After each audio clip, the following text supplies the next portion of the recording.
পৌরাণিক উপাখ্যান।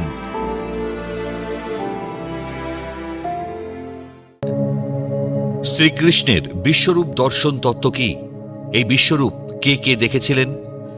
শ্রীকৃষ্ণের বিশ্বরূপ দর্শনের তত্ত্বটি মূলত ভগবদ্ গীতার 11 অধ্যায়ে বিশ্বরূপ দর্শন যোগ বর্ণিত হয়েছে।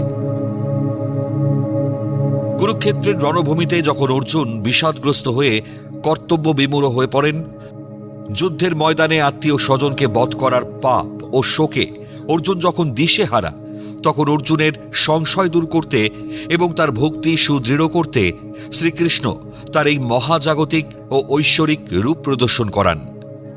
দিব্য দৃষ্টি লাভ করে অর্জুন কৃষ্ণের দেহে অনন্ত মুখ, বাহু, চক্ষু এবং সমগ্র ব্রহ্মাণ্ডের অস্তিত্ব প্রত্যক্ষ করেন, যা হাজার সূর্যের তেজসম উজ্জ্বল। আজ আলোচনা করব শ্রীকৃষ্ণের বিশ্বরূপ দর্শন তত্ত্বের মূল দিকগুলো নিয়ে। পরমেশ্বরই সবকিছুর উৎস। বিশ্বরূপের মাধ্যমে কৃষ্ণ প্রমাণ করেন যে তিনি কেবল একজন সখা বা সারথি নন, বরং তিনি পরম ব্রহ্ম। এই রূপের মধ্যে অর্জুন সমগ্র মহাবিশ্ব, অনন্ত কোটি নক্ষত্রপুঞ্জ, দেবদেবী, মানুষ এবং সমস্ত প্রাণীকে একত্রে শ্রীকৃষ্ণের দেহের ভেতরে অবস্থিত দেখেন।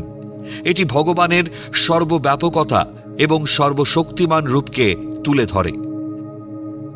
কাল বা সময়ের অমোঘ রূপ। বিশ্বরূপ দর্শনের সময় শ্রীকৃষ্ণ নিজেকে কাল হিসেবে পরিচয় দেন। অর্জুন দেখেন যে কুরুক্ষেত্রের বীররা ইতিমধ্যেই কৃষ্ণের কালরূপী অগ্নিশিখায় ভস্মীভূত হচ্ছেন। এর তত্ত্ব হল সবকিছুই সময়ের অধীনে এবং ভগবানের দ্বারা পূর্ব নির্ধারিত। অর্জুন কেবল যুদ্ধের জন্য একটি নিমিত্ত বা মাধ্যম মাত্র। জীবন ও মৃত্যুর চক্র।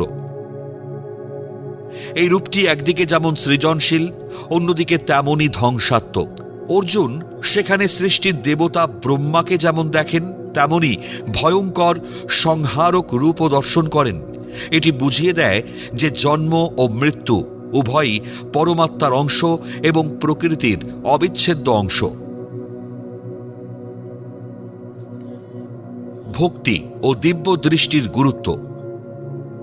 চর্মচক্ষু বা সাধারণ মানুষের চোখ দিয়ে এই রূপ দেখা অসম্ভব।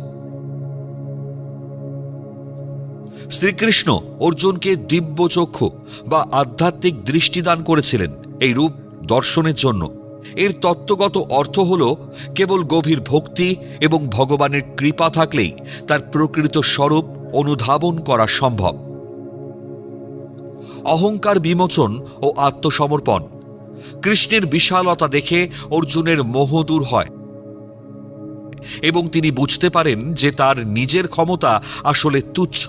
এই দর্শনটি অর্জুনকে পূর্ণভাবে ভগবানের ওপর আস্থাশীল করে এবং তাকে কর্মফল ত্যাগ করে স্বধর্ম পালন করতে উদ্বুদ্ধ করে। শ্রীকৃষ্ণের বিশ্বরূপ কে কে দেখেছিলেন? শ্রীকৃষ্ণের মুখ থেকে ভগবদ্ গীতা শুনেছিলেন এবং বিশ্বরূপ দর্শন করেছিলেন তারা হলেন অর্জুন, সঞ্জয়, বর্বরিক এবং কপিধ্বজ হিসেবে রথশীর্ষে অবস্থানের কারণে হনুমান। অর্জুন শ্রীকৃষ্ণের কৃপায় দিব্যচক্ষু লাভ করে। সঞ্জয় মহর্ষি বেদব্যাসের পরে দিব্য দৃষ্টি লাভ করে এই রূপ প্রত্যক্ষ করেছিলেন এবং ধৃতরাষ্ট্রকে বর্ণনা করেছিলেন। বর্বরিক পাহাড়ের চূড়া থেকে সমস্ত যুদ্ধের সাক্ষী হিসেবে তিনি এই দর্শন লাভ করেছিলেন। হনুমান অর্জুনের রথের ধ্বজায় অবস্থান করে তিনি এই মহাজাগতিক রূপ দেখেছিলেন।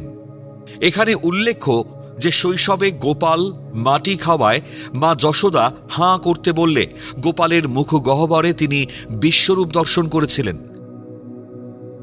এছাড়াও হস্তিনাপুরের রাজসভায় শান্তিদূত হিসেবে যাওয়ার সময়ও শ্রীকৃষ্ণ একবার তার বিশ্বরূপ প্রদর্শন করিয়েছিলেন। বিশ্বরূপের তত্ত্ব হল ভগবান সর্বভূতে বিরাজমান। তিনি অনাদি, অনন্ত এবং সমস্ত কর্মের ফলদাতা।